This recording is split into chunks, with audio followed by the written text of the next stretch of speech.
ತೋಟದಲ್ಲಿ ಮಳೆಯನ್ನು ಹಿಂದಿನ ಕಾಲದಲ್ಲಿ ಗುರುತಿಸುವಂತಹ ಒಂದು ದಿಕ್ಸೂಚಿ ಎಂದರೆ ಈ ಇರುವೆ ಮೊಟ್ಟೆಯನ್ನು ಹೊರಗೆ ತೆಗೆಯುತ್ತದೆ ಎಂದರೆ ಮಳೆ ಬರುತ್ತದೆ ಎಂದು ಆಶ್ವಾಸನೆಯನ್ನು ರೈತರು ಗುರುತಿಸುತ್ತಾರೆ.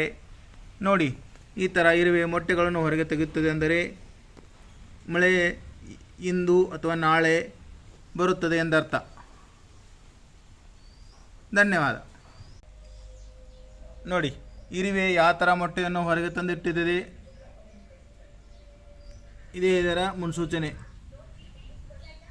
ಬಿಲ್ಲಿನಿಂದ ಮೊಟ್ಟೆಯನ್ನು ಹೊರಗೆ ತೆಗೆಯುತ್ತದೆ ಅಂದರೆ ಮಳೆ ಆಗುವ ಆಶ್ವಾಸನೆ ಇರುತ್ತದೆ.